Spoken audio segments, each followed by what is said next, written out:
Hola, welcome back to AS. I'm your host, Brenda Hernandez Jaimes, and I want to thank you, my listeners, for joining me again here on this empowering conversation. And to any new listener, I want to say gracias for taking the time of your schedule to tune into AS. You know, AS is about sharing these empowering conversations with inspiring Latinas who are creating an impact in their lives, in their career, and ultimately in our community. And which brings me to announce this big news and recent honor. AS was recently named as a must-listen podcast for high schooler and up listeners by Etre Girls. And this just motivates me to continue doing this work and to share these inspiring conversations with empowering Latinas, which also brings me to today's guest. For episode 41, I have the honor of introducing Lorena Soriano. So before I go into Lorena's bio, I want you to imagine a world where Alexa had been launched as a multilingual sub-tech device and not have waited 4 to 5 years later to be multilingual, to have this feature. And to imagine we're living in a world where all this tech devices and things that we utilize in a day-to-day basis comes with these features. Well, that change is ultimately needs to be given by the inside.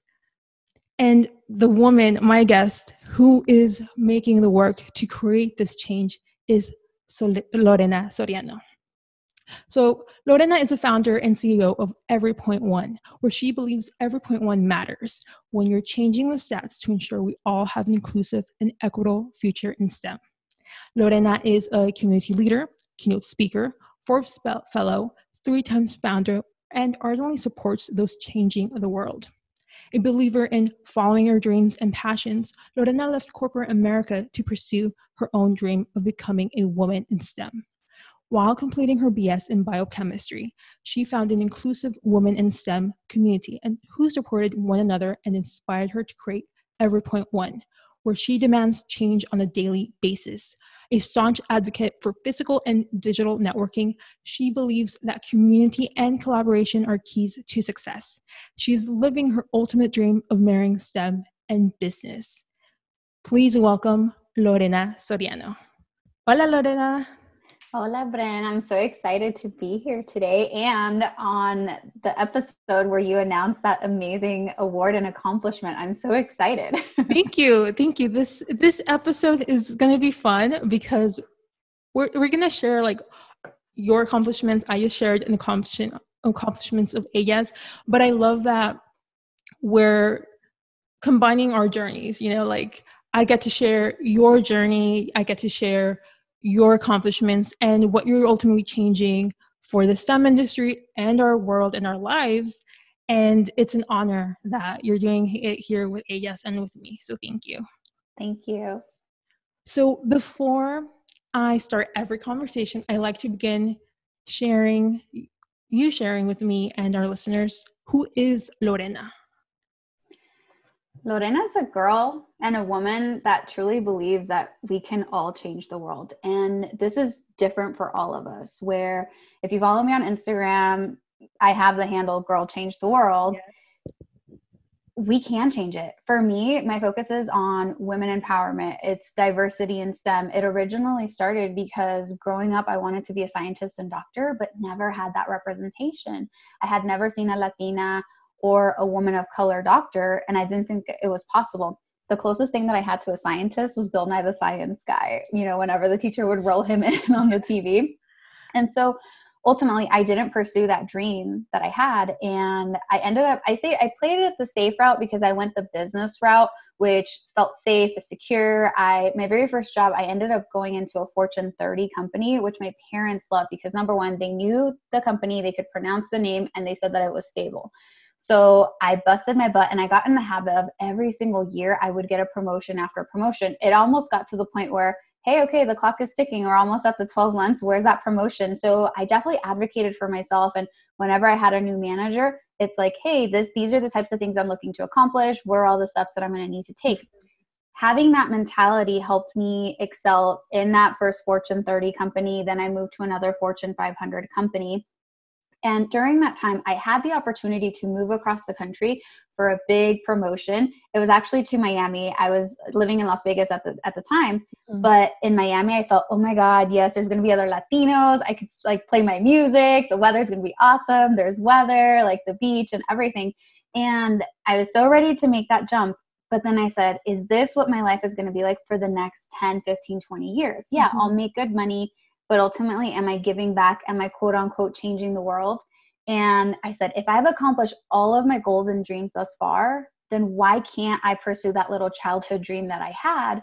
And so during that time, I ended up, I say I quit, but my managers were like, no, we're going to figure out a way to make this work. So I became a full-time employee, which was working like 60 hours a week, and a full-time student. And for the first time in my life, I didn't really succeed because I was pouring on, both ends and really like burning myself out. Ultimately, 6 months after doing that, I quit and went to school full time. And during that time, while I was completing, I went into bio pre-med because I wanted to be the doctor. Yeah. But I loved organic chemistry so much. And I don't know if I loved it just because of the content, but I was told organic chemistry is going to be the hardest class that you're going to take in your undergrad. And I said, okay, that means I need to start studying beforehand. And I did. So whenever we would have lecture, I had already like read the book. I did my notes. I reviewed my notes. So when I would get in there, I'm like, yes, I understand everything that you're saying. So I passed both semesters with A's. And maybe because like I love that I understood it and I love that I did it. I loved chemistry so much. So I went from a bio pre-med to a biochem. And, long story short, it turned out where I didn't become a doctor because having volunteered at hospitals, I was like, you know what, I'm not really going to be able to make a change here. There still are so many steps that you have to take, in becoming a doctor in order to get things approved. And being a scientist, the only exposure I had was a white cis old male, like for a scientist that had no personality. And I love that we have video today because you can see like I'm very like bubbly and loud. But I had never seen a scientist like that where I thought, oh my God, they're not going to accept me. And having gone through all of that, I also saw that I did not have a single Latina professor in any of my STEM classes. So once again, the whole representation thing, long story short, it turned out to where everything that I've done, everything that I've experienced, has led us to every point one. And I am the girl behind it, which is Girl Change the World. So seriously, like anything from, back to being 3 and 4 or pursuing those dreams, we can change the world. Or if somebody somebody or something rubbed you the wrong way last week and you're like, no, I want to change the world for the better because of this, we can change it. So that is who Lorena is, somebody who believes that we can change the world. That's awesome. I think that, so you were, let's unpack because there's a lot of things that just makes me so interested and like excited to like peel. You wanted to be a doctor since you were very young. So then you went into corporate America and then you just exceeded, everyone's expectations, yourself. You accomplished so much. Let's go back into that. Like, how were you able to demonstrate, to show your worth to the companies that you were in, the big Fortune companies that you were in, and really advocate for yourself and seeing your team and supervisors advocate for yourself to grow inside these companies? How was that journey like? Yeah. So the Fortune 30 company was actually Wells Fargo. So I remember, this is hilarious because I was still living at home. I was in my bedroom and I had just recently applied. So I completed my application. I waited like 2 to 3 days, didn't get a phone call. And I called the branch, which was my home branch. It was a branch that was maybe 10 minutes away down the street from where my parents lived. And I said, hi, my name's Lorena. I'm calling because I applied and I'm calling to schedule my interview. And so right there, like I was very assertive. I didn't even say like, hey, have you received my application? I'm very interested. It's like, no, I'm calling because I'm calling to schedule this interview. And I could tell that manager, she was a little like taken aback where she's like, okay. And so she's like, let me look in the system. And so she pulled me up. I was like, yeah, so, next week I'm available this day and this day. And she's like, okay, let's get you scheduled. So I think that was the very first step where I went in there and I'm like, this is who I am and this is how it's going to be. And so obviously I got the job and I still remember, and I want to chat about this later, but there was this I call her teeny tiny woman because I'm 5 feet tall and she's also 5 feet tall.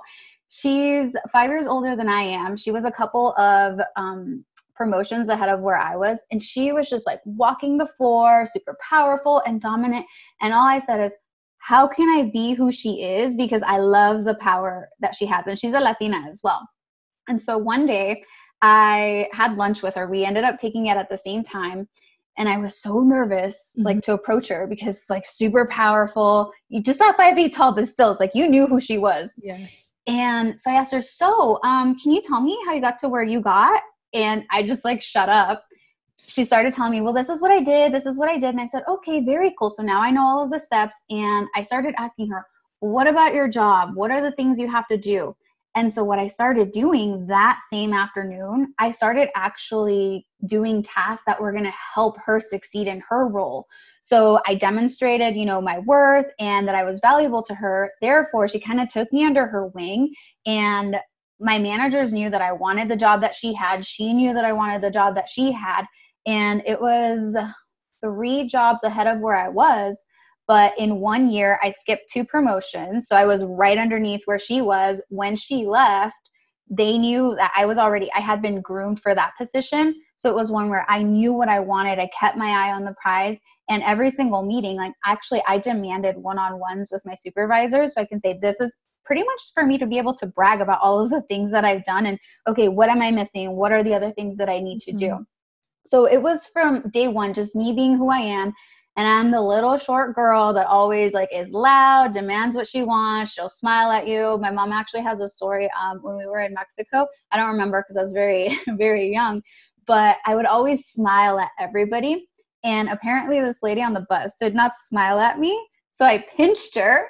And so, yeah, I pinched her because she didn't smile back at me. But it's one where it's like, you're going to notice me because you're going to notice me. But it's like, let's be good, happy, smile, the whole way through. But even growing up, I always thought the world was such a happy place because everybody was smiling back at you. But I later learned it's because I was the one that was first smiling. They would see me smile and they would reciprocate that. But yep. So that's how I was able, climb that ladder. I let it be known. This is what I was trying to accomplish. And I demonstrated my worth time after time. I love that confidence in you and really knowing what you want and that clarity. Where was that cultivated in your childhood? Who parent or family member, professor maybe, that really helped you cultivate that confidence? Because I feel like that foundation is so necessary once we're out in the world, and we have to have that, support that our family advocates for ourselves in order for us to do the same once we're in our careers. I think it's 2 things that happen. So I always say I am a perfect blend of my mom and dad. My dad is the very assertive, traditional macho, Mexican man where, power comes in. When he came to this country, didn't know the language, but it's one where he's like, I'm speaking English. If you can't understand me, it's your fault because I'm speaking your language, so I come from that. And then my mom is, she's a social worker by trade. So it's just the kind and the giving. So I think just putting those 2 together where, I come in and I'm not just straight up demanding, but it's where I know that the services or what I'm bringing to the table, will complement what you're needing. So let's, make that partnership or make that friendship happen. So I think I approach it from both sides. And another thing that I think got me the confidence, because I later learned in life, when it's just for me, I will kind of hesitate. And when I say it's just for me, it means if I'm the only one that's going to benefit from me having that confidence, I will sometimes be like, well, do I do it? Do I not? But when it's to benefit somebody else, you better believe that confidence shows up like that.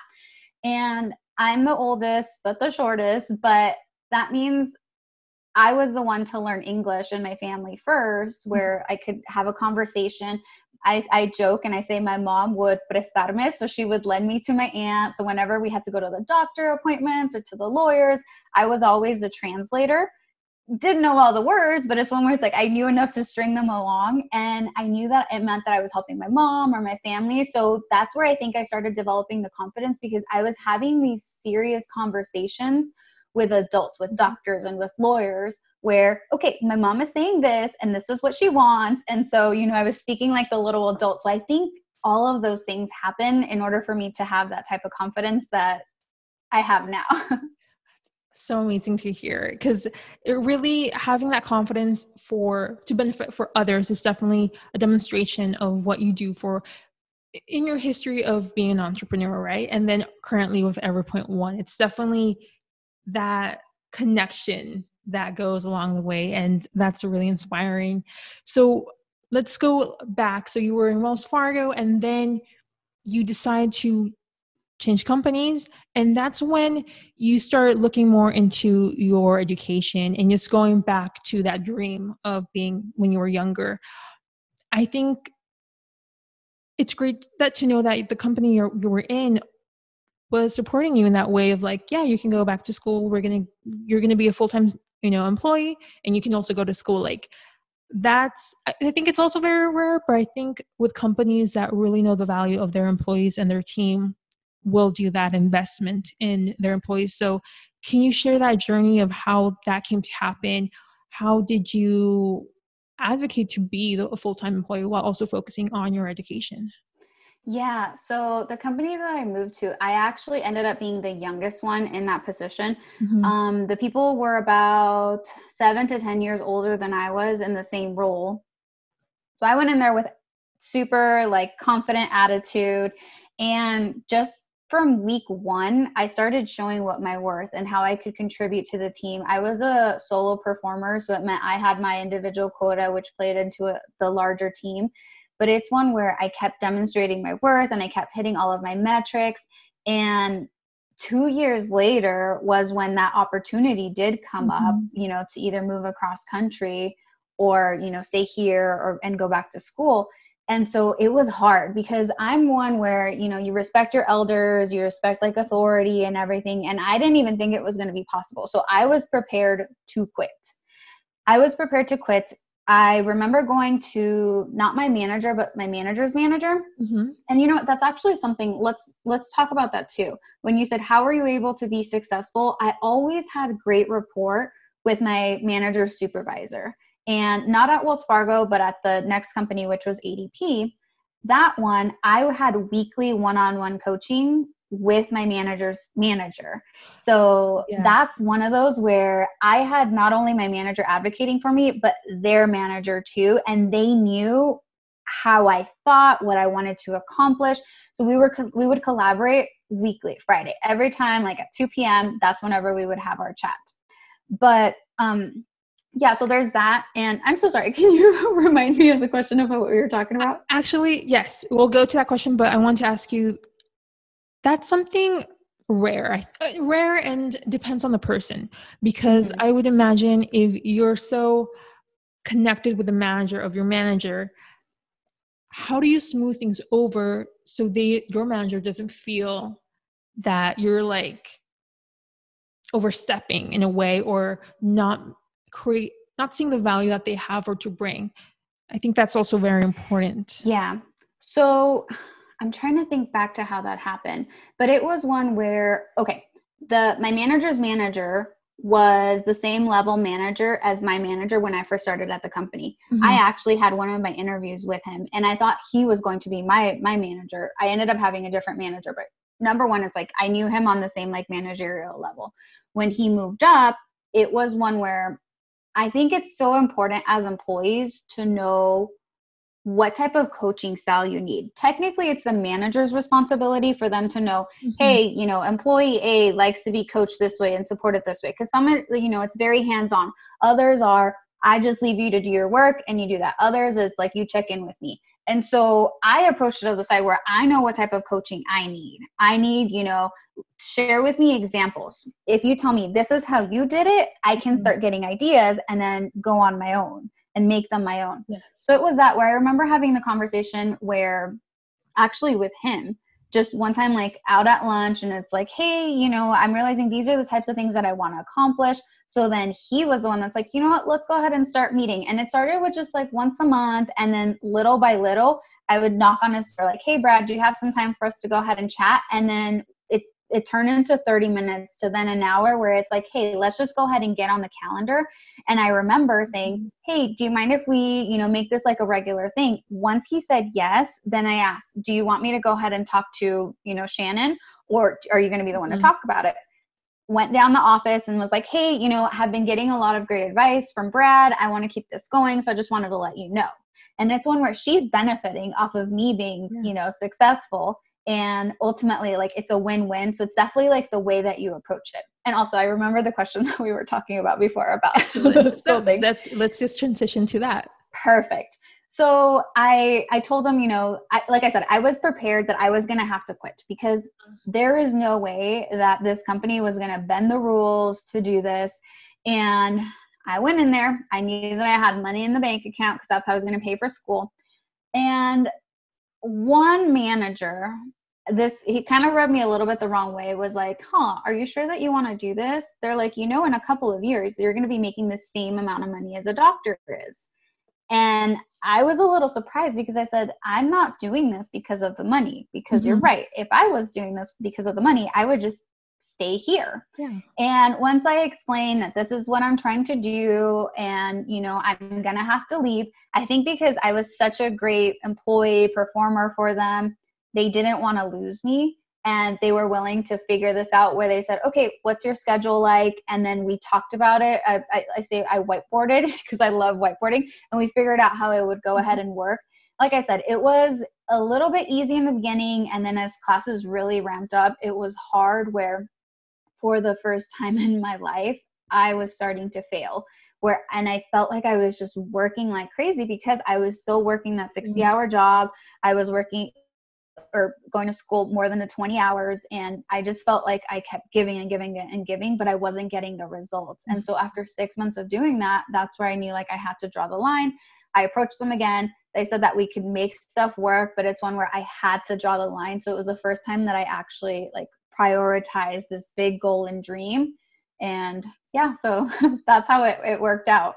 I think that is so great that I think we overwork ourselves, and when we don't see the benefits that's coming to us, we have to create those boundaries. And it's really hard to do that and like to really respect once those boundaries are put in place, right?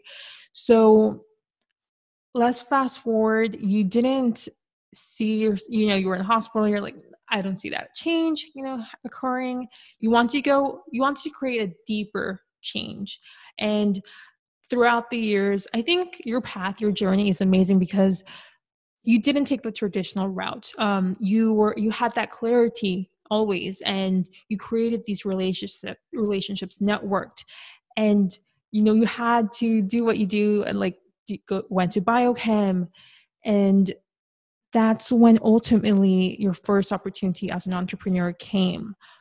So let's go into that. How was that like? What sparked you to create, Global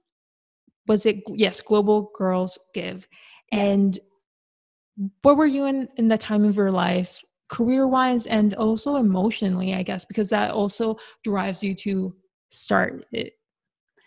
You actually said something that just resonated with me right now, where you said you didn't take the traditional path, and you're 100% correct. And here's the thing, I actually felt like a failure because of not being traditional. You see all of these people where everybody in my classes, the entry level pre-med bio classes, everyone was valedictorian, at their high school. Mm-hmm. And you're going with people where they've been wanting to do this and be this since they were little. And throughout elementary school, middle school, and high school, they took all of the steps, to make sure that thing would happen. And for me, I didn't. It was where I went from here, went from there, and then finally found that. And I felt like a failure because it's like, Lorena, why couldn't you have figured this out before? You've been wasting time. And it's one where you feel like time you can't ever get back, but I had to go through that path to really realize that this is truly what I wanted. So that way, when it was those nights where, oh my God, I feel like I need to drop out, or, oh my God, will I be able to do this? I saw the big, like my why, or why I actually had to do this. And yeah, it had to happen. But to answer your question, so Global Girls Give was my first my first venture, that made me have that entrepreneur title. And I love telling the story about Global Girls Give because I say it's an accidental nonprofit. It was never part of my plan to open or launch a nonprofit at the time that I did.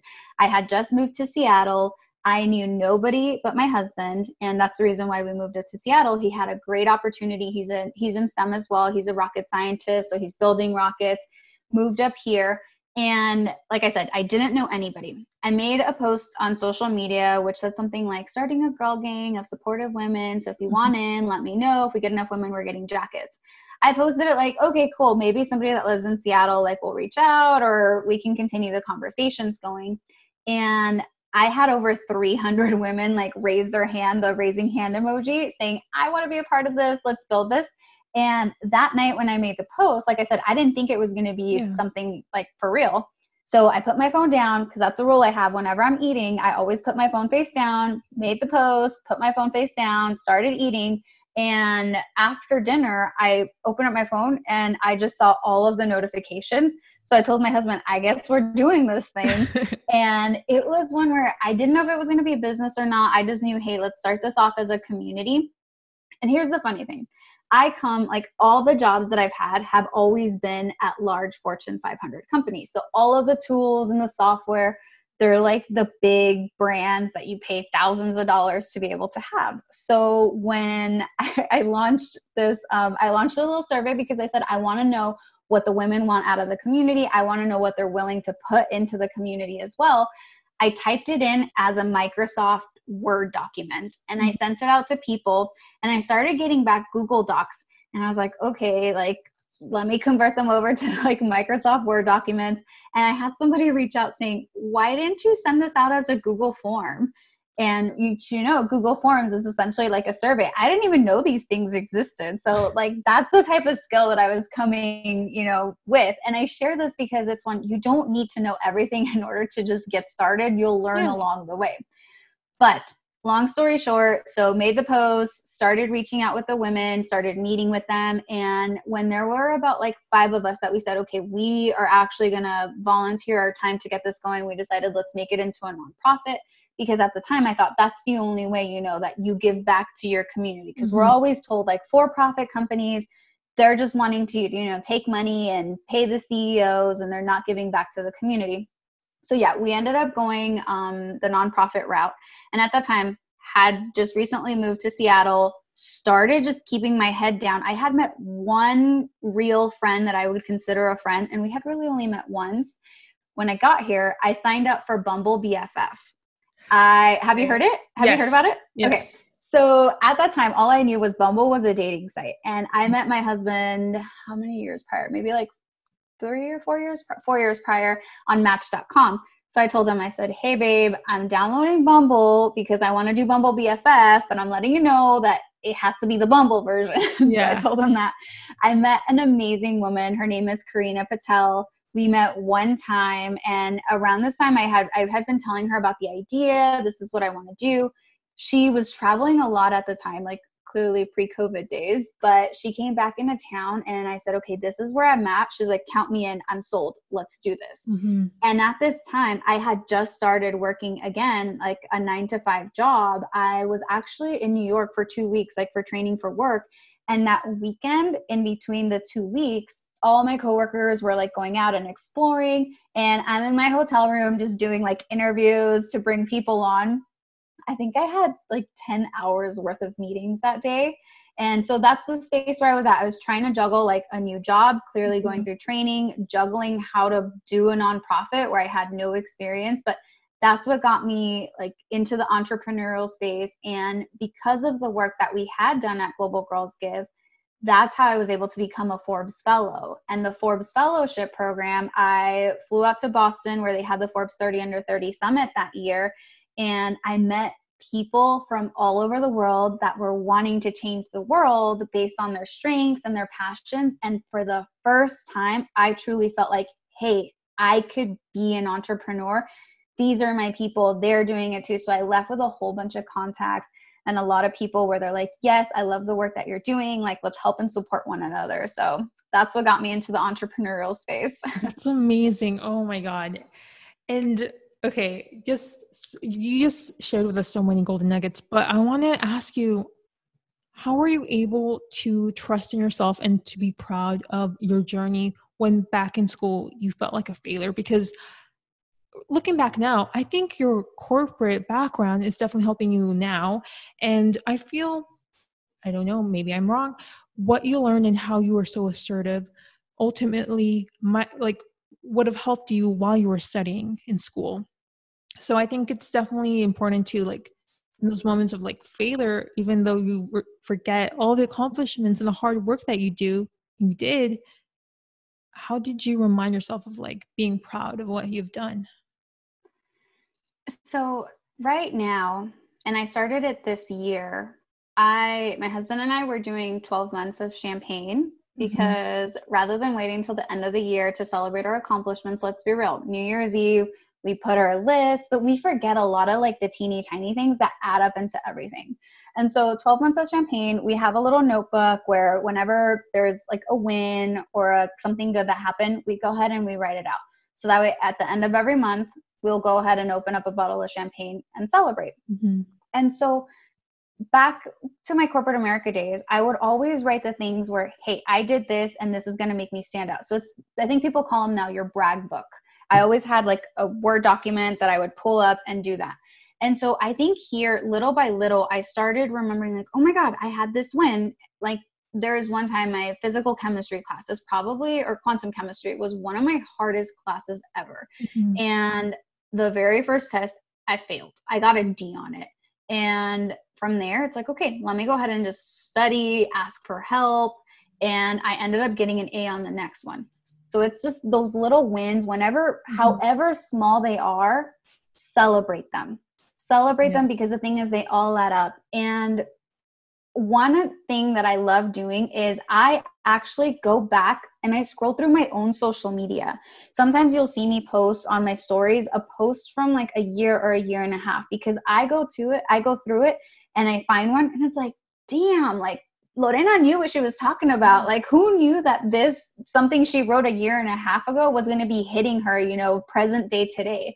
So it's things where I celebrate the little things because imposter syndrome is so real. And especially for women in STEM, women of color in STEM, Latinas in STEM, we don't have that representation. So whenever we feel like we're not following the traditional path or we take a step off, we feel like we're failing. But it's really, no, maybe I took one step and I might have to take the step back. But guess what? If I'm ever presented with the opportunity of taking that step again, I know either not to do it or to do it differently. And you said the word failures. I think it's been, I don't know how long, but I actually called them lessons learned because failures does still have that negative connotations, but your lessons learned, you learned it. It's a lesson. It stays with you. And we have conversations, like we're having here, and I'll share, hey, these were my lessons learned. It took me maybe 3 months, to go through that lesson learned and ultimately master it. But because I'm sharing these hacks and these tips with you, maybe you can master that in 1 month or less and not have to go through the lesson learned path. So yeah. And I love that, going after you were in Seattle and then the same women that were interested in being part of Global Girls Give were like teaching you, oh, you can do it like this. It's much easier. And like while you were creating this change, you were also learning. And, obviously now you apply these lessons to every point one. And now I'm interested, a Forbes fellow, like how does that happen? Like maybe a listener is interested. I know things have changed perhaps with COVID, no one now goes to the event physically, and I guess it's a virtual networking event. But in your time, how was that? How did those doors open for you? And just, yeah, how can one make that happen? Yes. Okay. So I did a takeover on the Own Trail account, which that's an account that all of us Latinas should go ahead and follow. So Own Trail is where you can go ahead and share your story because let's be real, a lot of us don't have the time to do one-on-one mentorship. So because you share your trail, your journey, another woman can go ahead and learn. So I ended up doing a takeover on their account and somebody asked that exact same question. How did you become a Forbes Fellow? So I shared all of that right there. And a couple of weeks ago, maybe 2 weeks ago, my friend Prasha from her STEM story, she interviewed the current Miss America, who is a woman in STEM. And if you listen to that podcast episode, she says that the way that she was able to become Miss America, step one is I applied. A lot of times we think, oh, somebody has to reach out to you where it's like, you have been doing amazing work. We think you would be a great candidate, for Miss California, therefore Miss America. And the same exact thing happened for the Forbes Fellowship program. One of the women that was part of Global Girls Give, she was living in UK at the time. She came across this Forbes article where it was talking about this is the first year that there's going to be a Forbes Fellowship, like all the benefits, all the things that you get, and then how you can apply. So applying. And at that time, because like you said, it was pre-COVID, I was visiting my mom in Las Vegas. I was getting ready to go out to dinner with one of the other girls that was part of Global Girls Give, and she was part of the Women in STEM at UNLV where I did my undergrad. And the application deadline, it had to be like that night at midnight. So I wasn't going to apply, but I had told my husband, hey, this would be such a great opportunity. And he's like, yeah, go ahead and do it. And I said, no, you know what? I don't have the time. I'm not going to go ahead and apply. He's like, Lorena, apply. So I went through the application. I filled in all of the information. They ask you just about your background, what you're working on. And in only 100 words or less, you have to pitch them on why you should become a Forbes Fellow. You also have to choose, I think they had about 23 different tracks where are you social entrepreneurship? Are you VC? Are you management? Are you technology? What are all the different tracks? So I typed it up and I sent it over to him for him to go ahead and prove. And I submitted it. And I feel like, I don't know how many weeks later, I was sitting back home in Seattle. I was taking my lunch, which before I take my lunch, like I said, I put my phone down. But before I put it down, I was like, okay, let me go ahead and check my emails. I saw the email where it's like, Lorena, congratulations, and just being accepted. I thought I was getting like punked or pranked, but nope, it was real. But see, it's applying. Right. So with us having access to the internet, put the Google search keywords. What are all the things like fellowships or applications? And tell your friends like, hey, I'm wanting to do a TED Talk. And we know that there's so many TEDx talks now where you can say, I'm wanting to do a TEDx talk in San Francisco. Well, who knows? Maybe a friend knows somebody that knows somebody. And that's something where we can talk about like the 5 people that we should have, in our lives for helping those things happen. But ultimately is you have to convince yourself that yes, you want to do this. And 2, if it requires applying, which a lot of things do, apply. So I think I made a tweet a couple days ago where it's Miss America said, I just applied. Lorena says, I just applied. So just apply. Yeah. And I think a couple of weeks ago or maybe a couple months ago, you had Gloria, Chic Ken was on your podcast. She's actually the one that introduced me to ELLAS. And she just got a fellowship, which is going to allow her to be pretty much put her on the track to become a professor in some of the Cal State schools. So she applied as well. Apply, because let's be real, the president, whoever, the owner, they're not going to come knocking on your door to say, hey, we think you are a great candidate for this. Similar to with work, you have to advocate for yourself. And when it comes to opportunities like this, heck yeah, apply and brag about yourself. Yes. I think we have to be our own cheerleaders, because if we're not doing it, then as you said, the people around us won't even be confident enough to advocate to help us grow in where we want to go. Mm-hmm. And yes, congratulations to Gloria. Seriously, you should listen to that episode. It goes full circle to what she was talking about in that conversation. And going back to you, Lorena, you said something that corporate, like business that profit are like the devil, like, oh, they're evil. So you decided to go to the non-profit route. What were the lessons learned during that time that ultimately you apply now for Every One, and that made you also start isolating consulting? Because I feel like your entrepreneur path is definitely like a stepping stone, like a stair that ultimately has given you the opportunity to start Every One, and like all the experiences that you went through is now to grow Every One into what it is now and for the future. Yeah. So with Global Girls Give, I learned so many things where probably one of the biggest things, which I'm thankful for right now during COVID, is at one point we had 20 team members, which were part of, the team that was building this across 10 different time zones. So I had to become very good at taking meetings like this, Zoom meetings or Google Meet meetings, scheduling, getting everything aligned. And that's probably one of the biggest takeaways, because before that, all of my meetings, whenever I would meet with clients, it's face to face. I am pitching them, a $500,000 solution. And it's like, you're used to doing the presentation, all this. Now you're a pro at doing this right here, which, let's be real, you could be wearing your pajamas at the bottom and then there's like business at the top. So that was one of the biggest lessons. But because of Global Girls Give, I learned that, hey, you actually don't have to wait until you retire corporate America or retire whatever your job is to become an entrepreneur.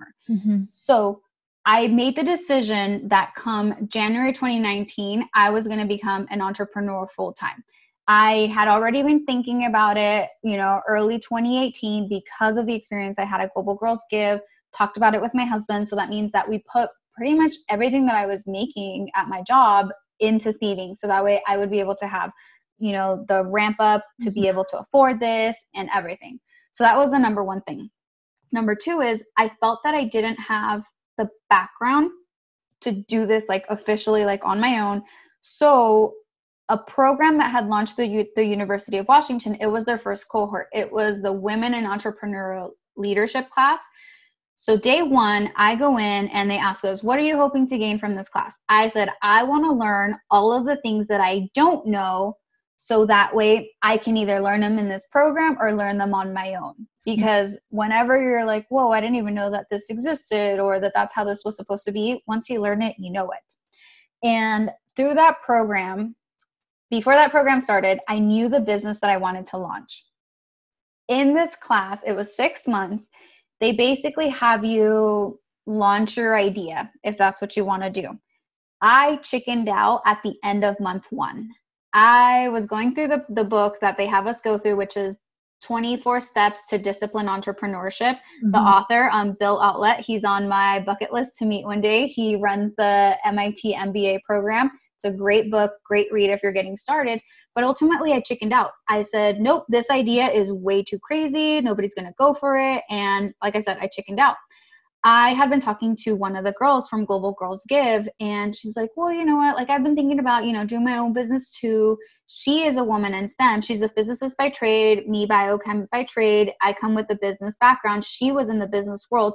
We're like, hey, what if we did a business so that way we can provide our services, the things that we know, to science and tech businesses to help keep them in business longer. And I was like, yeah, let's go ahead and do this. And that's what the beginning of Iceline Consulting was. So it's essentially my plan B. It's a plan that I never had, but it was safe because I had been doing this for 10 plus years already. And now I was going to have somebody else to do this with me. I wasn't going to be by myself. Long story short, we launched this, and we later found out that we were not going to be, let's just say, the best fit for us to continue doing the business. This kind of sucked because it was 2 days before my birthday, because my mom was coming into town. And the day that my mom was flying into town, I was just thinking holy crap, I can't believe this is it. This is the end. Ultimately, it was a good decision. We're still friends. But because of that happening, I learned that, hey, I can run a business by myself. And that was the biggest lesson that I took. So I kept doing Iceline. I was still doing Global Girls Give. And I said, Lorena, once again, if you've exceeded, all of your goals, all of your metrics in corporate America, you survived a biochemistry degree, which all of the stats say that you're not going to. You've done this business. You've done a nonprofit, which was not part of your plan. Do it. And long story short, all of this ultimately led to every point one. Was I scared? Heck yes. But it's one where I took all of the lessons that I've learned at Global Girls Give, at every point one, corporate America, my biochem degree, and it all resulted in this. And remember earlier I mentioned I have the superwoman confidence when I'm doing this for somebody else, right? Yes. Well, Every Point One originally started as a platform for women of color in STEM. We say every 0.1 because every 0.1% matters when you're changing the stats. Women of color are the least represented. So I was like, okay, we're going to go ahead and change the stats. And so when it came time for me to start reaching out to businesses like, hey, we want you to go ahead and partner with us and all of this, even though we didn't have a product, I was nervous, but I said, no, I need to form these relationships because I need them to become clients, because this is what's going to help the women of color in STEM. And so I put them as a priority. And so you better believe I was taking these phone calls with like high level CEOs, selling them on this idea. So everything, you know, that's happened down to the confidence, the lessons learned, and the wins led to every point one. Yes. And I feel like looking back and, you know, like you shared your journey and like, I think it was like perfect. You know, we said it's not the traditional path, but it was a perfect path for you and where you currently are. And that is amazing. And, you know, let's go deeper into that entrepreneurial journey. You revealed, you know, a great tip. You decided to go to be an entrepreneur. So your husband and you decided, okay, this money, what I'm earning is going to go to my savings for the future. But let's go deeper into more steps, because as Latinas who are born and raised in the US or live in the US, we don't come from a rich family. You know, we may have generational wealth, but that is very low. The percentage is very low. You know, our parents come here and some are homeowners, some are not. So you had this experience, you know, in our earlier chat before this recording, that you heard that this young woman said, oh, you know, like she would have her parents' money to help her out. Well, mostly, you know, you and I, like we don't come from that background. And for our listeners who are Latinas who may have that same experiences as us, they don't also have that. So what is necessary to fundraise for your business, to start that, and also to continue growing it once you have started it? Yeah, I thank you so much for asking this question, because number one, this is why we need to continue sharing our stories. We need to demystify what an entrepreneur is. Like you said, we talked about this before. And at that point, I had just come back from a conference where this woman was wanting to open up a studio, and she asked the panelists, hey, so how did you get started? Like, how did you fund this? Because a studio takes a lot of money to get going. She's like, oh, you know, I got a loan from my family, a $30,000 loan to get me going. She's like, and my advice is, if you can, get the loan from your family versus getting it from the bank, because that way you don't have to pay interest. And that just rubbed me the wrong way, which, yes, you know, that's her story and that's her journey, but it's like, we need to acknowledge the privilege that we have with everything. And so you're 100% correct. Some of us may have those. Heck, I'm trying to build that so that way my kids, my grandkids, it's like, oh yeah, you want to start with a little lemonade stand? Cool. Like, let me like get you going and all of this. Heck yes, we're not knocking that out, but this is our time right now, and we can't wait, you know, for those things to happen. So we have to take that power. So what I would say is, yes, we did the whole savings thing. That meant we had to cut back on a lot of things. I had just moved to Seattle, so it was still year one. And of course, did I want to go exploring? Did I want to go like buy a new kayak, go out and travel? Yeah, I wanted to, but we weren't going to, because this is the priority that I put for myself, you know? So that was number one. And we went through all of our finances. We said, what can we scratch out? And I will say, it's so important. Make sure that you still have a little bit of a budget, like for self-care. If date nights are the thing that's important, or you like to go to a movie, you like to read books, give yourself a budget for that. So that was the number one thing. Another thing that I want to mention is, it truly depends on the type of business that you're building. Because if you are, for example, like Iceland Consulting was a consulting company, the overhead to get going, it's not that high. You technically can run your company out of your computer. Yeah. And if you're in consulting, you yourself are the product. You don't have to create something. It's all that's in your brain. You're putting it out on paper, and then essentially people are paying you for what's in your brain. So if you want to go the consulting route, just know that one doesn't have a lot of overhead, which was helpful for when starting Iceline. If you're wanting to do a nonprofit, it's going to be, that one will go ahead and cost you time and money, because it's going to cost you money to get everything filed. You have to have your board as well before you file. And then a lot of times if you're wanting to go the nonprofit route, it's because you want a 501c3, which means, for tax exemptions. That will take up to a year. So you have to be okay with, is your business not going to be making money because you can't take donations? So what are the other things you can do? For Global Girls Give, our ultimate thing was we wanted to give back to the community. So we started doing monthly events where sometimes we would clean up the park, clean up the beach, or we would have fundraising events. So we had people actually for a back to school supply drive, because of Amazon, we had people from all over the world donating school supplies to children here in Seattle. Right now, Every Point One, we are a tech startup. So the cost, that's why we hear venture capitalists, raise $1 million, raise, $140 million. That is the route that we will be going towards. So for me, I was a one-woman team for the longest time. I knew that I needed tools. So there's software tools. Those cost money. Number one tip and advice that I will say, everything is negotiable, especially if you say you're willing to get the product or service for a whole year. Negotiate. Then another thing is there are accelerator programs. So right now, Every Point One, we're technically part of 2 accelerator programs. One is specific for Black, Indigenous, and people of color founders. And through that program, one software that we're getting, we are saving about $1,600 a year in that. So like I said, hacks. Ask, hey, how can you help me? How can we get this going? What are the deals that you have? Don't just straight up email them just asking for that. Build a relationship with them. Say that this is what you're trying to do.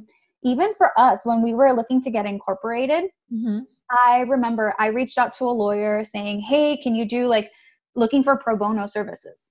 We had a meeting. She absolutely loved the idea of what we were looking to do. And she explained, if you're going to do pro bono, you have to be a nonprofit. So I learned that route too. However, she put me in touch with the team, and I had already met them as well here in Seattle, where I pitched them the idea. And actually what they did, it's a law firm that they took us on where we're not having to pay for any of our legal work up until we do our first round of fundraising. From then, that's when we pay them. So sell, know what your business is, sell yourself, ask for help as well, because people will come out and they'll help you. Another thing is, if you know what your business is, like the service, the product, we start with crowdsourcing or crowdfunding. That's usually what people refer to. It's the friends and family round. Let's be real. Our friends and family don't have the money to help us out with that, but it gives you a chance to prove market validation. Because if you put, hey, this is what my service is going to be, and, either Kickstarter or I Fund Women is another one, then you can show that, hey, people actually are willing to go ahead and buy from us.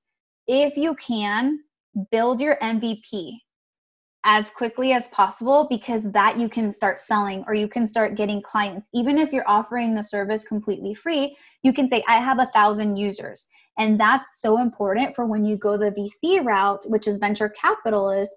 You go down that route and you can say, we already have 1,000 users, or we have 1,000 people that have signed up that they want this to exist. And then you're going to be open to that. My biggest advice for that is hold off as much as possible, because when you bring the VCs into bed with you, you're really bringing them into bed. It's now a relationship similar to you being married. They're taking a percentage of your equity. They're giving you advice on how to run your business. So you want to make sure that it's a venture capitalist that aligns with what you're looking to do, that they're going to be there to support you. Yes, they bring the money, but they bring expertise as well. But hold off as long as you can. Apply for grants as well, if that's one of the things you can do. Because of COVID times, there's so many grants that are out there. Apply. But it's always the things like, how can you hack? And it ultimately depends. Side hustle it for as long as you can. Or if you say, you know what, no, this needs to be my number one priority, then, like AOC, go bartend. Like, what are all of the things that you can do? Because ultimately, this has to happen. The founder of Shop LatinX, she said she was Ubering 50 hours a week while building Shop LatinX. And now she's part of an accelerator program. I think it's either Techstars or Y Combinator. And she's like, now I have the business development person at Uber as one of our mentors. So it's one where it's not going to be an easy path for us.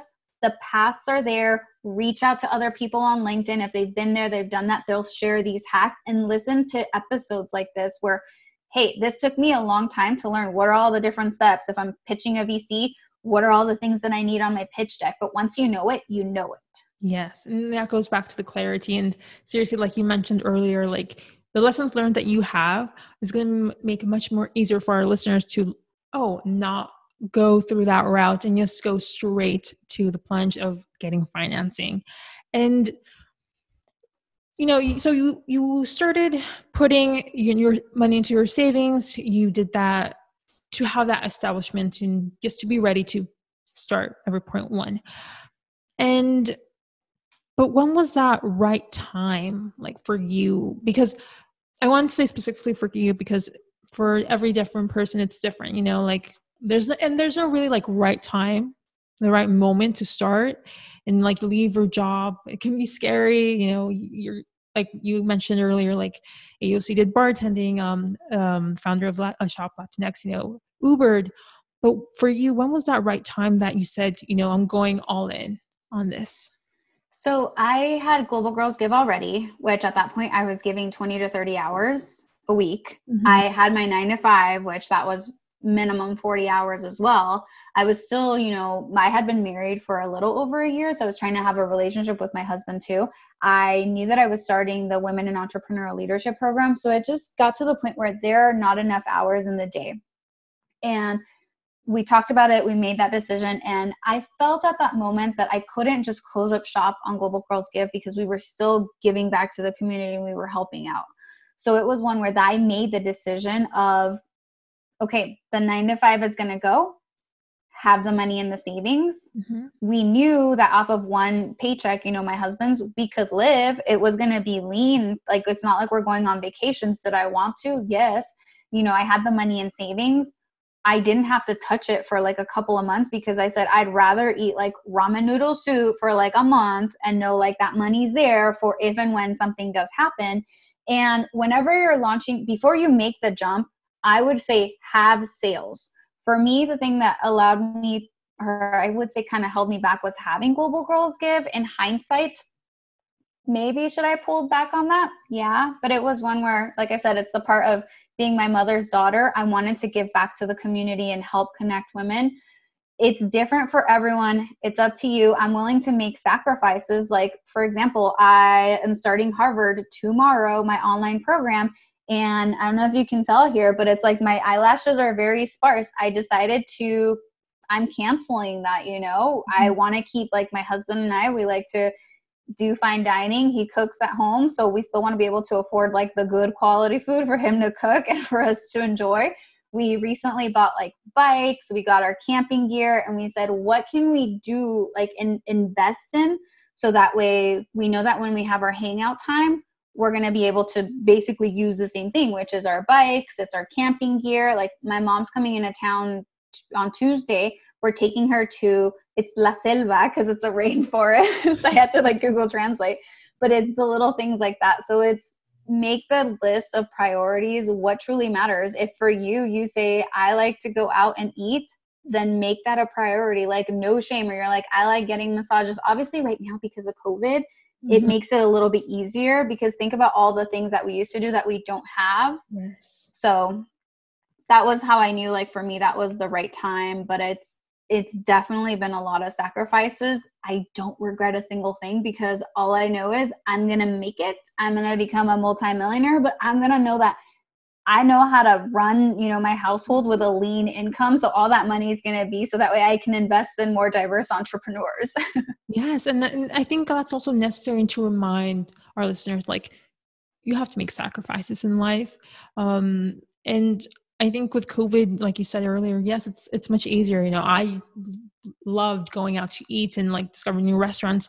Now I can, save more money, and for my plans for the future. And I think always finding a solution to those sacrifices and reminding yourself of like, okay, this is not going to be forever. You have a plan, you have that clarity of where you're going to go. And I want to say congratulations to you about your new Harvard program. Like, that is amazing. You're just being so clear on your goal and just going after the tools, the programs that you need to be prepared to learn what you don't know now and to take that next step. So congratulations. Thank you. And see, this is actually a program that it took me like 6 months to really like find and know that it was the right one, where I had to let my business get to where it was, where it started as a platform for women of color in STEM. Now you can see it's not a platform for women of color in STEM. I iterated so much on my business that it turned into a full-on pivot. And yeah, I wanted to start these other different programs, but they didn't fully like line up. So it's one where it doesn't exactly have to be the right one at the moment. There is this great YouTube video by Simon Sinek. He did a TED Talk. They shortened it to 5 minutes, and it's finding your why. Whenever we're out at events, it's people always ask you, oh, what do you do? Rarely will they ask you, well, how do you do it? And never will they ask you, why do you do it? But if we start thinking our why, finding your why is unwavering. Your why should never change. Like, why are you doing your business? Simple to you. I could ask you, hey, Bren, like, why are you doing AS? And, you will have that answer of why this needs to exist. The same thing goes like with your business, with whatever program. And it's always, what are the things that are going to help you support that why?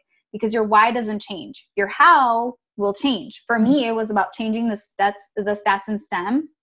It became more clear, changing the stats in STEM to ensure we have an inclusive future. The how went from a platform for women of color in STEM now to me holding all of these STEM organizations accountable, where your how can change, your what will always change. So it's just like knowing what that why is and what are the things that are going to support it. Yes, and it's good that you mentioned that, because having the why clear and also being open to the change and that iteration. And you said earlier, like, or I think you might have said earlier, like, who your audience is, who the people you're working to help, and your clients, these STEM organizations to hold these changes that ultimately this year they've been saying they'll do to make a better future and career for our, people of color community and for Latinas. So you started at Point One as a platform. Were you afraid to make that change, that evolution into what it is currently now of changing the stats? I won't say afraid. The thing is, I didn't know the things that I now know. I originally went into this where this has to be, it's a platform for women of color in STEM, because what women of color in STEM, first of all, we were saying we need representation. So I said, awesome, let's go ahead and share and highlight the stories of other women of color who are dominating and who are pushing against the stats and are changing the stats. Just by existing, you're changing the stats. And so met with them, and it's like, well, what are the things that you need? Great. You need to get into the STEM workforce, because we hear women of color, like we study STEM, then we enter the STEM workforce. But the thing that I kept learning more and more as I kept meeting with community members, with partners, and with clients is that women of color are leaving at exponential rates. And so the thing is, can you imagine if you go all the way through a PhD, you're in school for 20 plus years, and then you end up leaving the workforce to either go to another industry or just something completely different, or open up your own business, something's wrong. So it's like, what is that thing? And it kept coming back to, organizations are not built to retain and support this diverse talent. And the crazy part is, talk to any recruiter. If an employee leaves and they have to replace them, it costs easily about $30,000 to replace that employee. And employees aren't just companies aren't rolling around with just 5 employees. Like, no, they have thousands. Some of them have hundreds of thousands of employees. So why aren't they fixing this? Why are they not trying to figure out what is the thing that's broken? So in the beginning, I still remember when I was pitching every Point One, people were like, oh, well, it's a pipeline problem. No, I call BS on that. It is not a pipeline problem. Look at the stats. We are finishing school. We're entering the workforce. But the way that it's built, you're not keeping us there. So the thing is, I first thought, okay, I'm going to go to organizations and be like, pipeline problem, no more. Here they are. But now I said, no, what if let's just say, Bren, you're looking for a new job. You're a mechanical engineer and I help you get a job at ABC company. What if you come back 2 months later and you're like, Lorena, ABC company, there are so many microaggressions. My manager doesn't support me. Like, there's no respect. You're going to be like, Lorena, what happened? Why did you help put me in this company? So then I started thinking, no. The companies have to fix what's going on. They have to change the way. So ultimately, every point one, like I said, we iterated so much into a pivot where now we're not the community, but we go into organizations and we demand change. We go in and we audit them to see how are they recruiting and retaining the talent. But on top of that, we look at everything from the products that they're creating. Are they accessible to everyone? We talked about Alexa. I feel okay saying her name because I don't have an Alexa in this room. But earlier today, I was showering and I'm a Maluma fan. And so I always say, hey, Aluma, or hey, Alexa, play Maluma. And however, there was a song that I wanted to hear, and it's the Que Chimba song by Maluma. So I'm telling her, hey, Alexa, play Que Chimba by Maluma. She had no idea what I was saying. So I had to be like, hey, Alexa, play Que Chimba by Maluma. And I had to say the way she says it. And that's just one thing where it's just language. Imagine people, with certain disabilities, like if certain things are built and they're like, wait, this is not built for me. So it's everything tied to the way that the products are built. We need more diversity. The US Census says that by 2045, the US will actually be minority white. So we have a 25-year clock that's ticking. We need to make these changes now. And if a product is built, imagine us growing up when we saw the news or when we saw commercials, we never saw people that look like us. And if they did, they were only like on Univision and like Telemundo.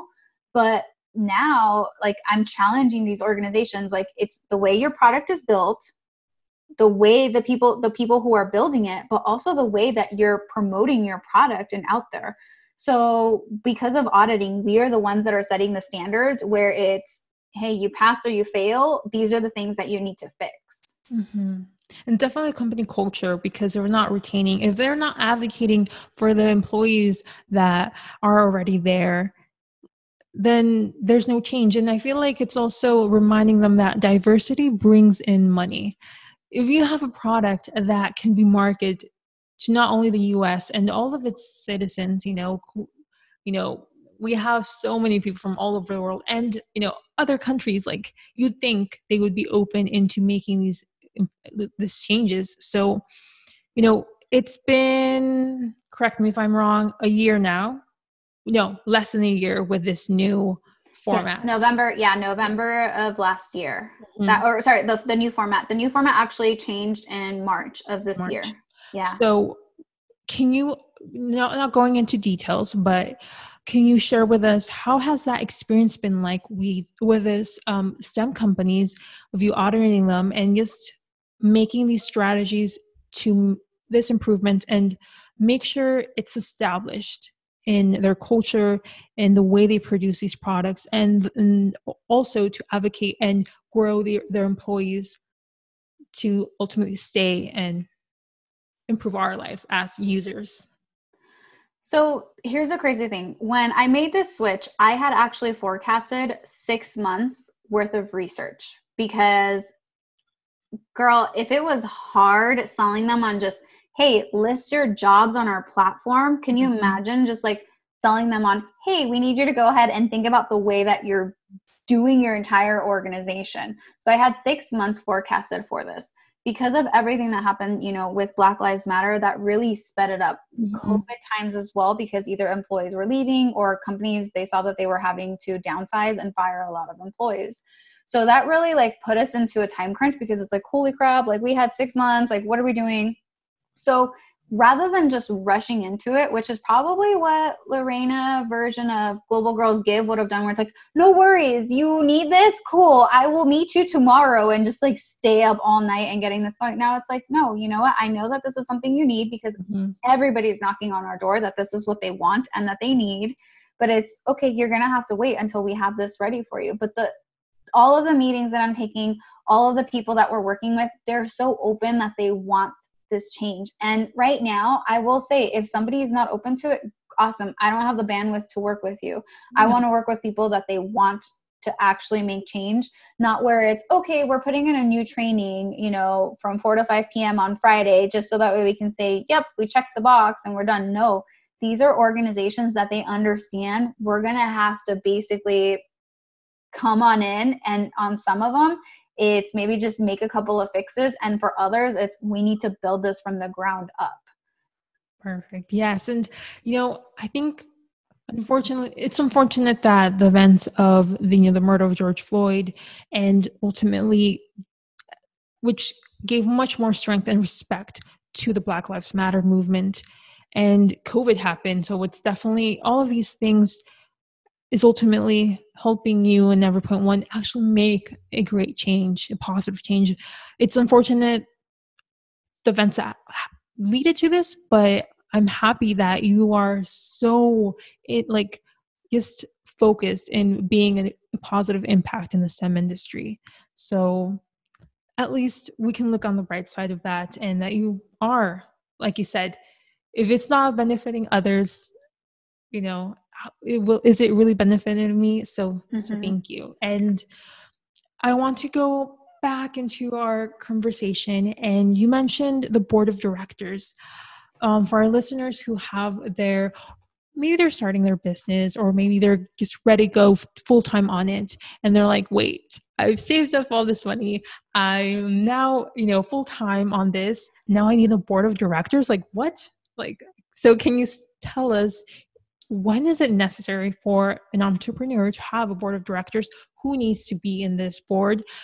Where do we reach people? And I guess that answer would be networking, but tell us the secrets that no one really shares, and how did you, in your case, were able to do it? Definitely. And you said something where I saved up all this money, I'm ready to do this. I would say even from day one, when maybe you're like, I have $0 in the savings account, but I know I'm going to need either 5,000 or 10,000, or some businesses maybe only require 200, right? We hear the stories of, I started my business with $80. Whatever amount you have, you can start your business today. So as soon as you finish this podcast, you can start your business today, because a lot of things like Google Docs, we all have a Gmail account.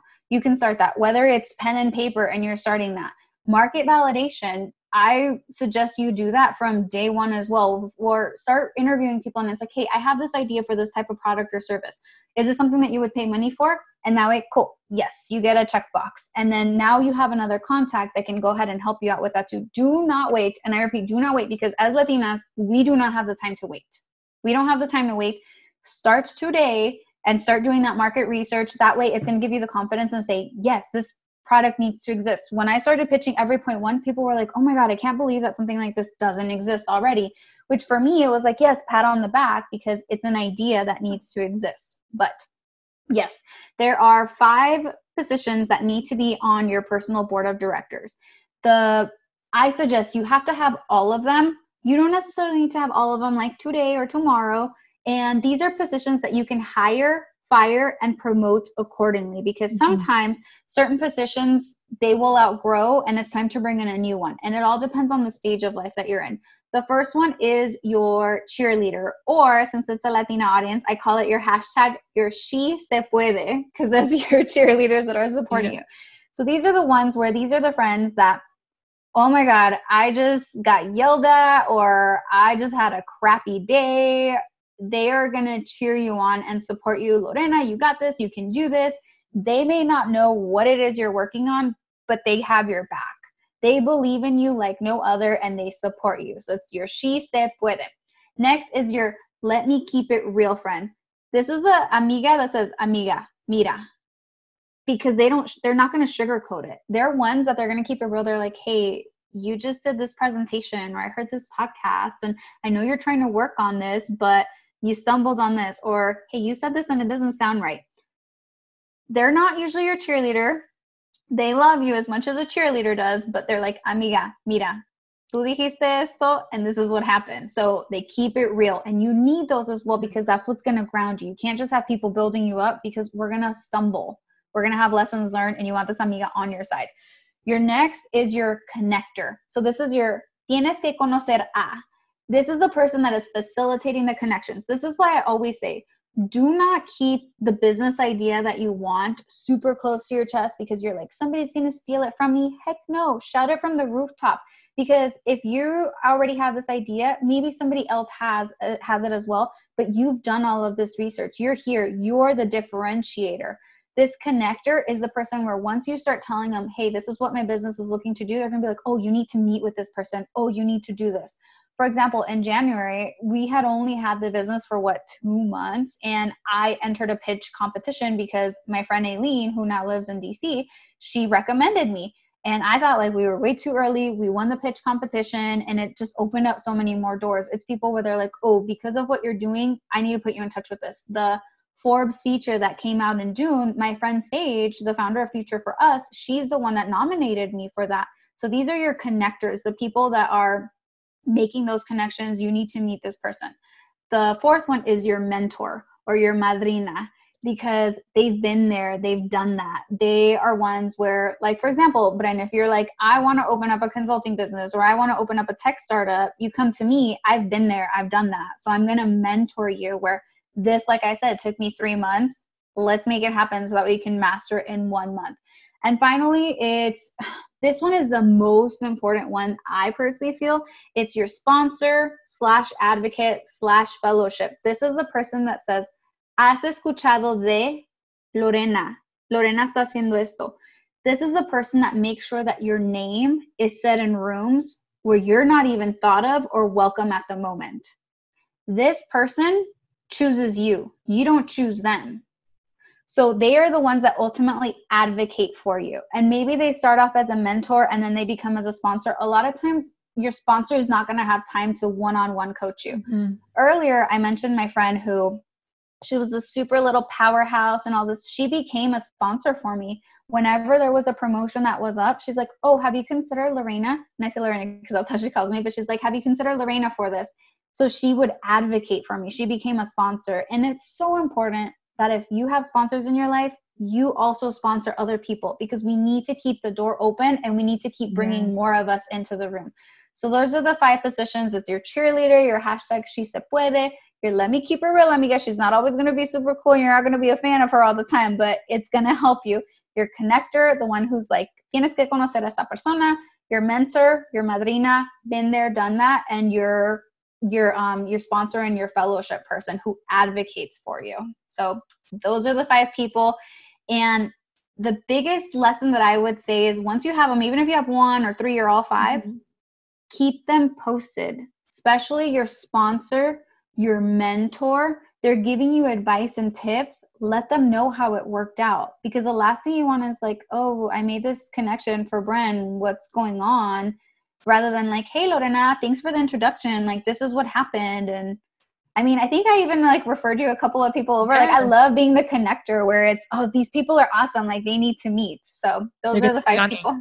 Soon. What was that? They're going to be on Ella soon. Yay. It's going to be a surprise, but you'll be very happy with our future guests. But yes, you're totally right. You know, and it all goes back to networking, creating these connections, and really not only thinking about yourself, but really giving back, giving forward, because paying it forward, because, you know, you learned all these lessons, they learned all these lessons. And the only thing that is important is like, okay, let me help you succeed.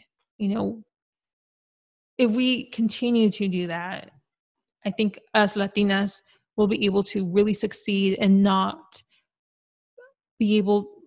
face all the obstacles that our previous Latinas, our previous generation, you know, face. You know, let's make our path much easier, because, you know, the majority of like white people, you know, they grew up with these benefits, these privileges. Let's create this really strong community where we can just also have that same place, that same privilege.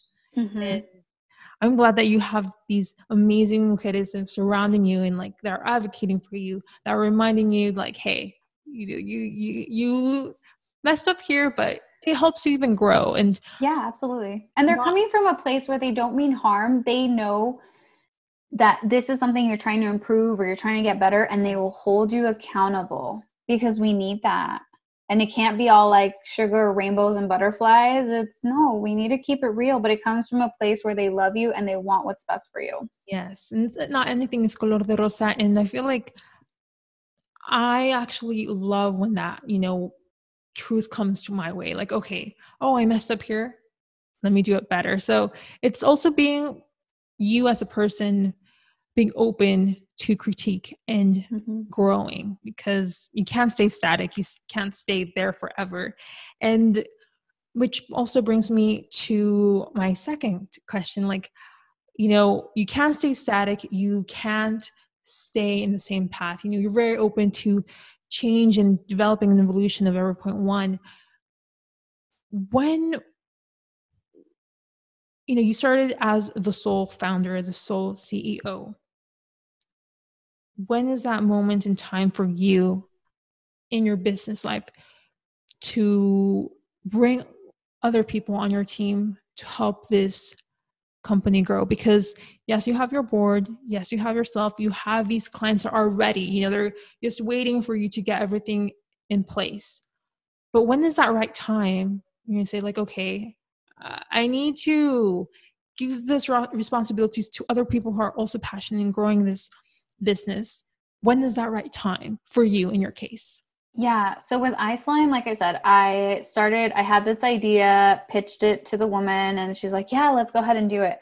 So at that moment, I felt like I needed a founder, another co-founder to be able to do this. Like I mentioned earlier, I learned later that I didn't need one. So I'm so grateful that happened, because when every point one came, I was still scared when it was just alone a woman of color in STEM platform. I was like, how am I going to do this by myself?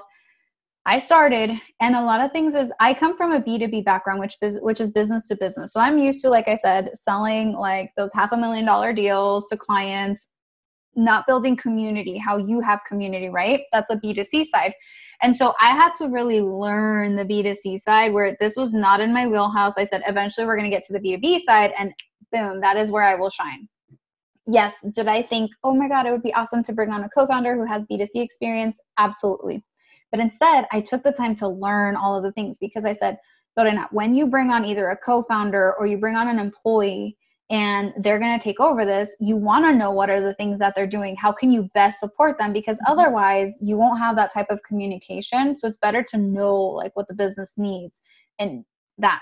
So I took my time. Eventually we moved over to the B2B side. I kept refining and iterating what every point one is, where 100% I knew that this is what it was. And I still had, I had a couple moments where it's like, oh, okay, do I bring on a co-founder? I was like, no, just keep building this. Like, you don't need a co-founder right now. Like, you got this, you know what it needs to be. I had been sharing actually with my own board of advisors, these are the ideas that I'm doing. And I had one Saturday morning, I'm usually pretty good at not checking my work emails, but on the weekends, but I woke up and I saw an email from a friend. So I was like, oh yeah, let me go ahead and open this. And she essentially reached out and she pitched herself. So she advocated for herself to be my CTO for the company, because she's like, we've been pretty much catching up on a weekly basis and you've been giving me all the updates on the business. She's like, I want to build this with you. And so I was like, whoa, like this is so cool, where it's like a vision and a mission, like sold somebody else on coming on board to do this as a startup. Number one, I've already worked with her before. Mm-hmm. She's actually one of the members from Global Girls Give. And so we've worked together where I knew that, okay, she's awesome at what she does. We spent weeks like, okay, this is what the business does. How do you see yourself joining? And the crazy part is she pitched herself as a CTO. Then she's like, hold on, I actually have a background in design. So maybe I should be the chief design officer. And so I wanted her on the team, but I had already kind of like been sold on the idea of her coming on board as a CTO, because the CTO is something that we were going to need in the short-term future. And I was like, okay, well, let's see how this would work. We kept meeting more. And then one day she's like, I found the perfect title for me. And she's like, Chief Product Officer. So this woman, she's a Latina as well. And what I love about her is she's a hybrid. So she's from Puerto Rico. Mm-hmm. She wanted to go into technology, but it's like, that's not a course that was offered there. She went into design because growing up when she was little, she wanted to be an artist, but it's one where, and I hope that maybe one day she'll be on your podcast because her story is absolutely beautiful, but she didn't have like that representation. And at that time, you know, we grew up where it's, oh, if you want to be a writer, you want to be an artist, you're not going to make money. And so instead she went the traditional business route, similar to me. Then she ended up moving to the States, and she was in design for a couple of years. And then she's like, I want to do technology. So she got into a boot camp. She became a coder. And she now is this perfect hybrid of design and technology. So she not only understands like how the world works, like coding and everything, but she also understands like the visually, like aesthetic side of it too. And so this is the perfect role for her because she actually gets to combine both pieces of what she absolutely loves, which is design and technology, and becoming a chief product officer. And spoiler alert, you're actually the very first like outside person and the first organization that I'm sharing this news with, but her name is Stephanie Blondette. So I don't know if you follow her on social media. I don't, but I will follow her now. Yes. We've kept it like on the download, and she's been like slowly like sharing some behind the scenes. She's like, I'm working on my secret project. We're officially announcing it tomorrow that she's coming on board. And the crazy part is like, I live in Seattle. She lives in Florida. So we're on complete opposite ends like of the US, but here we are thanks to technology building a company. So long story short is no set rules and say, this is how far I can take the company. Mm-hmm. She reached out to me. It was still a little bit sooner than what I thought when we would need a CTO and then eventually a chief product officer. Also, during that time, everything kind of kept moving fast. We brought on a chief operating officer. So I have a COO as well. And I say, know how far you can get it, know what skills and tools you're going to need. And that's when you can actually start considering it. For people, whenever you're debating, you know, do I bring on a co-founder? How's that going to work, the percentage? Because that's something that can take like months to figure out. There's this website that it's founders.com. It's missing the E. So foundrs.com. It's not the most aesthetically pleasing site, but it gets it done where you basically answer questions and it'll spit out this person deserves this percentage, that percentage, and at least it gives you ground to be able to start talking about it. And this is important when you're building a tech startup company because you need to have all of this like figured out. And actually, we are not just a tech startup company. We're not filed. Usually when you do tech startups, you're a C corporation. We are a PBC, which means we are a public benefit corporation. So we have been approved to be a public benefit corporation, which Ben & Jerry's is a public benefit corporation. There's the company that does insurance, which is Lemonade, which is like making insurance accessible for all. They are a public benefit corporation. So we are joining a list of amazing companies that they are for the public. So essentially, we're saying that us existing, it's a benefit for the public.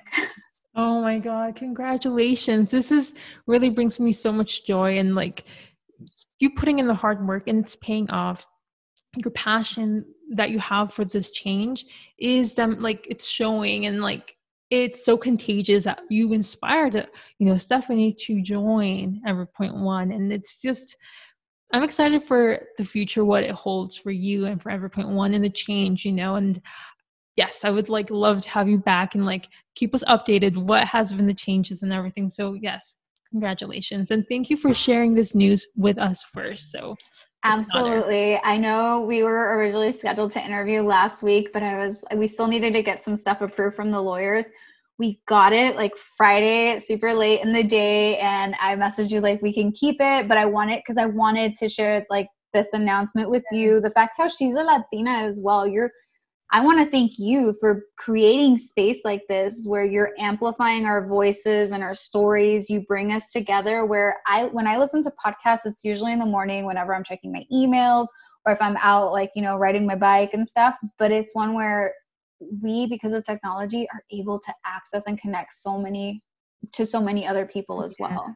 And I love that it's also Latina, it's like, it's still a Latina business, and that just makes me so happy. And just like, oh my gosh, my community is making a positive change. It's just like, I hope that, earlier I said that high school listeners and up, and AS is a Must Listen podcast, I would have loved to have, known women like you when I was like growing up. Like you said, we see it in Univision or Telemundo, or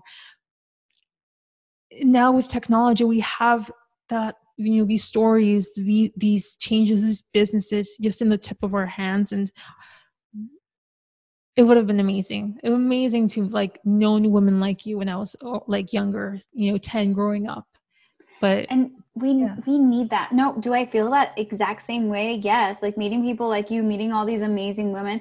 Number one, social media, slide into those DMs, like slide into the DMs. I know for me, it takes me a little while to get back to people because, you get so many of them, but it's like slide into them, connect with them on LinkedIn, follow them. And you as well, even if you're 10 years old, you've learned things that a 5-year-old doesn't know.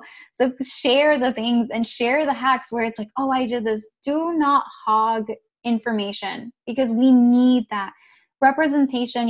We're no longer in the stage of we are the only one. No, I could be maybe the first one, but know that I'm keeping the door open because we're all coming together. Exactly. And podcasts like this allow us to share that. We share, our journey.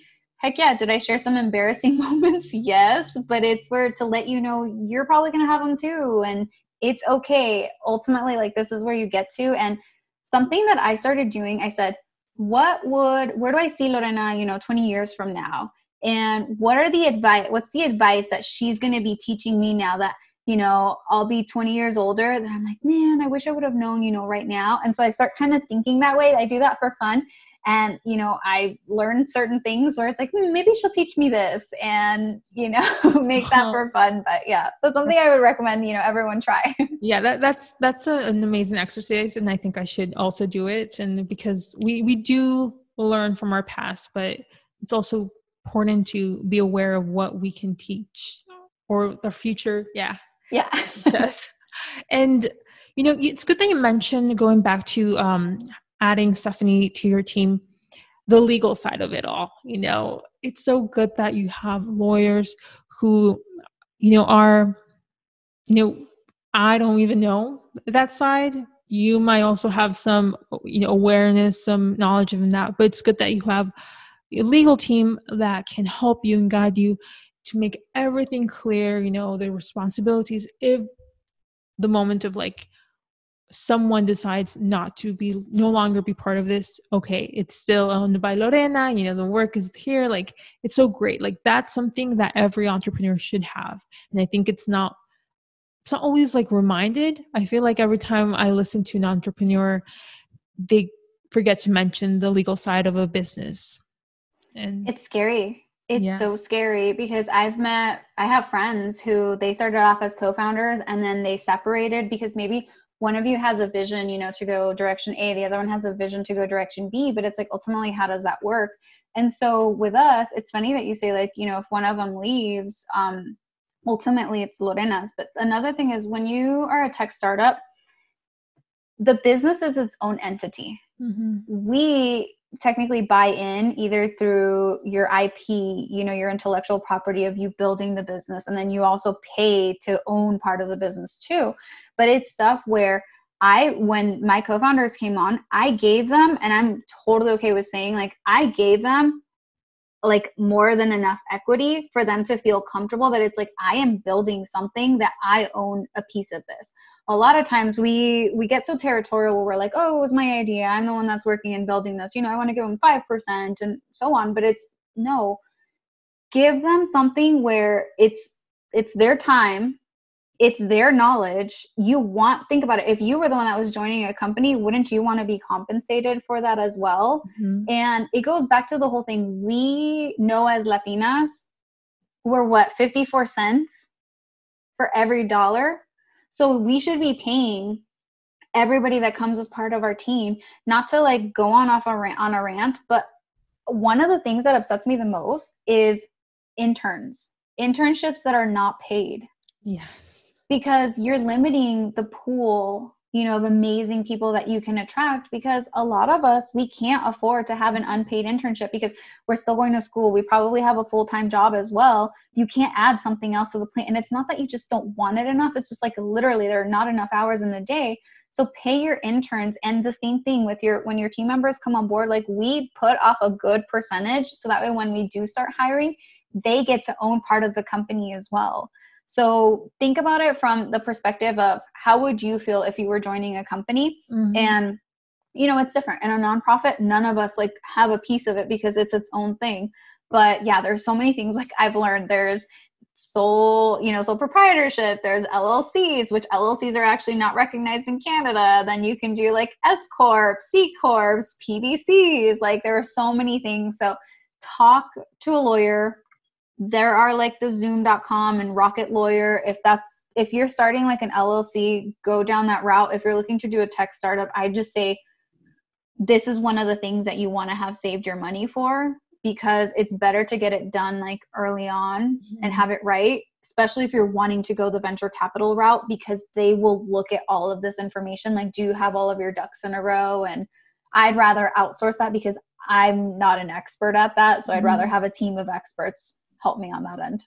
And thank you for being so honest. I think that's when I love like all my conversations here on AS is just this honesty of like, this is how things are done, and like to help us, be very aware of how to do things. And again, like we've been mentioning in this conversation, avoid those little obstacles that we might face, like lessons learned. Okay, it's going to a path much more clear. And I think with you having Stephanie join, because I saw recently that you achieved an 8-hour day.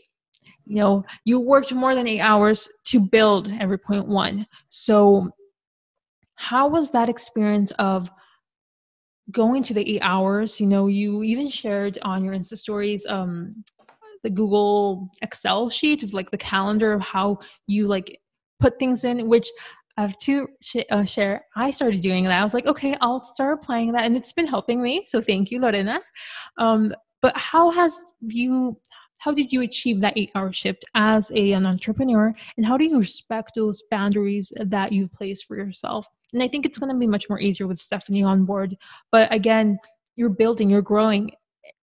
I imagine there's going to be some overstep of you overstepping those boundaries to make things happen. But like you said earlier, Lorena, before Global Girls Give, you were like, yes, I'll do that now. And like you waste the whole night and like making it happen. But now like, no, I need the time to really build this so I can give you a quality product and service. So share with us how were you able to make that happen?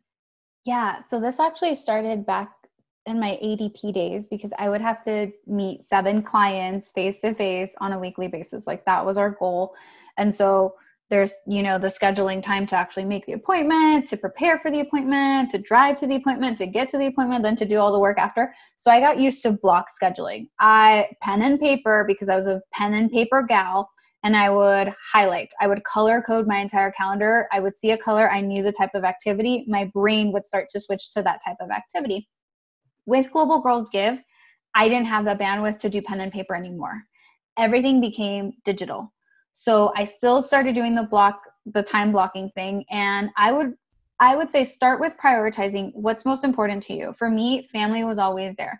Mm-hmm. So even if, recently married, I wanted to make time like to spend with my husband, maybe it was, okay, we're watching Netflix or we're going on a walk. So you make that priority. Then for me, I put Global Girls Give next.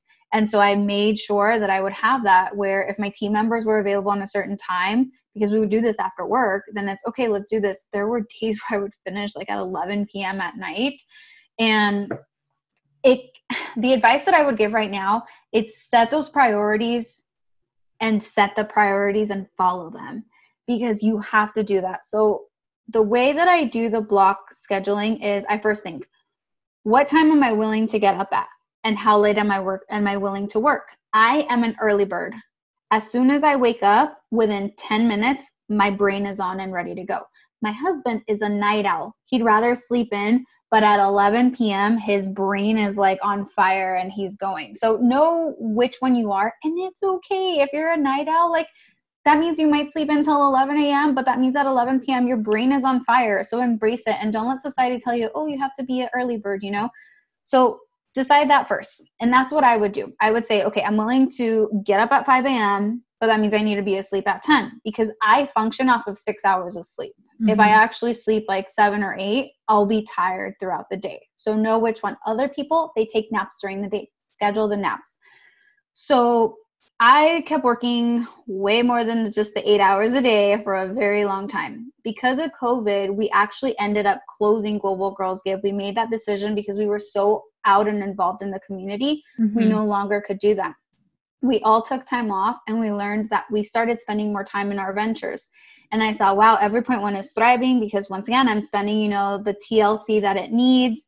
And I made the decision, along with the other women where it's like, you know what, we want to keep giving back, but now we're going to give back on the thing that truly where we get to shine. And for me, I'm giving back, for diversity in STEM. Others, they were giving back, sharing their knowledge or helping out. And that's what I would do. I would figure out, okay, well, what percentage of my time, if I know that I'm going to work just 8 hours a day, then you subtract, from the big hours that you have a week. Well, I also want to make sure I have time for hiking and exploring. Now, what threw me, a bit for a loop was Harvard. I don't know how long it's going to take me to study for the classes. Do I want to get A's? Absolutely. Not just because that's what it's going to show. That means that I'm fully understanding all of the material. So starting next month, which is actually this week, this girl is back on the waking up at 4 a.m. time. But I share this with pride because I want to share with you, I am still only working an 8-hour day on average. I'm working 40 hours. This means I have class. It's on the Eastern Standard Time. Mm-hmm. So that means my class starts at 12, so noon on Mondays. So what I'm going to do is I start at 5 a.m., but guess what? I'm done for my Monday workday at 10 a.m. ¿Y sabes qué voy a hacer después? For an hour and a half, I have it allocated. I'm going to go on a bike ride. I'm going to take my lunch and I'm going to shower. Yes. And then I have a half an hour break before my class even starts. So Tuesdays, Wednesdays, and Thursdays, it's different. I go, from 5 a.m. I still have a lunch, but then I end it at 4 p.m. every single day. So it's either I'm going to work out that day and I'm going to shower or I'm going to prep dinner. And then on Fridays, because of being an entrepreneur, I see that my brain is burnt the F out come Friday. And so I am pushing to get, to that 5 p.m. time, like come lunchtime. Sometimes I'm like, man, I don't want to go back to work, but there's things that I need to do. So on Fridays, I start, and I have my schedule pulled up right now. That's how I'm able to tell you. I start my day at 6:30, but I end it at noon. And then I go on lunch and I take a 2-hour lunch, actually an hour and a half. And then I spend the rest of my day studying. And so it's stuff where I don't work on weekends anymore. I am, waking up early, but I'd rather wake up early than stay up late. And at night I have it that, okay, I have 2 hours to have dinner and relax. And then I'm going to get ready. And then I'm going to have time for reading my books. So it's block it out, prioritize. It's taken me a while to get here. Yes, there are going to be some days where, holy crap, I have something that's going to take me a little bit longer. Stay longer. The next day, sleep in a bit more. It's okay. The work is going to get done. And especially as entrepreneurs, the work will get done because we are the ones that are ultimately responsible for the business. Yes. But make time for yourself. For me, it's spending time with my husband. It's working out. It's reading. These are the things how I get grounded and centered again. So know what those are and don't let society tell you, oh no, you're spending too much time on mental health. If I'm not spending time on mental health, that means I can't be there for the business. Exactly. The business is what's going to help all these people. So it's all a chain reaction. Yes. And I love that, you're very respectful of your time, of others people's times, and on your mental health. We need to take care of ourselves. We're living in the middle of a pandemic.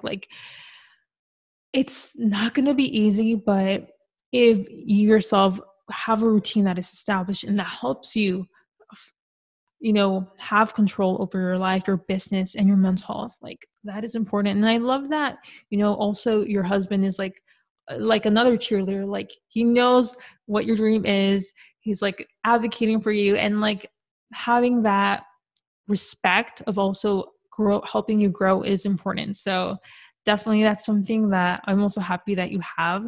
And,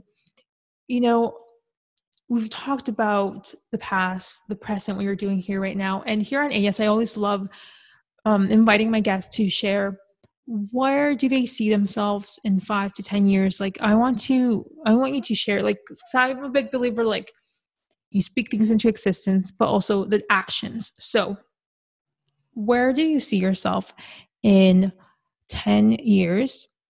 Let's go 5 years. Where do you see yourself 5 years? Where do you see every point one in 5 years? And what are the steps that you have currently in place and in mind that will take you to that future? So I love that you're asking this question because that's how I know that we're going to be great friends. I am the person where it's, where do you see yourself 5 years from now? Where do you see yourself 10 years from now? My 5 to 10 years right now can probably be the same answer because I still don't know. And so I'll give you a middle of 7 years from now. 7 years from now, I see myself either every point one has grown so much where I am the CEO of a Fortune 100 company because we're making so much change, or every point one has either gotten acquired from another large company. I'm open to it. And see, that's the thing. It could go this way or it could go that way. I don't know exactly, but I'm open to those types of things. Regardless of what happens, whether someone buys us, whether I'm, at the forefront running it, all I know is I'm going to have made money, and this money is going to go back to people like us. I am going to be, and I can't tell you whether if it's going to be a venture capitalist, an angel investor, an advisor, but I'm going to be the one that is funding ideas like every point one, ideas like ellas, because we need this. We need more diversity in the businesses that are out there. So I will be there, not only giving money, but it's the advice. Cool, you want to run this business? Awesome. How are we going to do that? I'm going to be your let's keep it real friend. I'll be your cheerleader. I'll be your connector. I'll be your mentor, and your sponsor for all of the things. So without a doubt, I can say that that's where I'm going to be. Pre-COVID, my plan was that, 5, 7, 10 years from now, I would be building my company, running my company, probably out of Costa Rica. And every 3 months or 6 months, I would be moving to another country. At that point, I hope, to have started a little family where I can show them STEM, how cool it is, that if they want to run their own business, like I said, their little lemonade stand or maybe coconut stand, depending on where we're living, then they can do that. And helping out my family, whatever it is that they want to be doing, knowing that like money is not going to be an issue, that support will be there. And the steps that I would say that I'm taking is right now, I am already sharing the advice for, hey, this is how you build a company. The more that I learn, the more that I share. In a couple of weeks, even though, the bandwidth, I have, I think, a window on Sundays from 11 to 1 p.m. before my exploring time, is I'm going to probably start recording videos, and just, they're not going to be high quality videos, but I'll probably jump on Zoom and just, hey, 5 to 10 minutes or maybe 30 minutes. These are the lessons learned. And so I'll start becoming an advisor to businesses. The steps is I want to be on their board of advisors officially, help them run their business, and then eventually, get to the point that they're successful as well. So those are the steps that I'm currently taking right now. And I'm sharing all of this because maybe you have a business idea where you're like, okay, I'm going to wait 3 years from now. And then, but 2 years after you doing it, I already have that capital to help you. Your idea is already a true business. Cool. Let's get into, bed and make this be a business, and we'll work together. So those are the steps that I'm taking. And it's so important that you ask that, because everyone says, where do you see yourself 5, 10, 15 years from now? But we need to start asking the question, what steps are you doing to help you get there? Because otherwise it's just a dream rather than a goal. Goals are attainable. Dreams, they're nice to have. So we need to turn dreams into goals. And it's like, what are the steps to get there? And share them with everybody, because everybody's it's amazing. People want people to succeed. So if you start saying like, this is my dream, this is what I want to do. Yeah, they might like start picking it apart. Well, how are you going to do this? How's this going to work? That helps you like really know what it's going to be. But then they're going to start saying, oh yeah, Lorena's trying to do this. You need to connect with Lorena. Or have you thought about Lorena for this?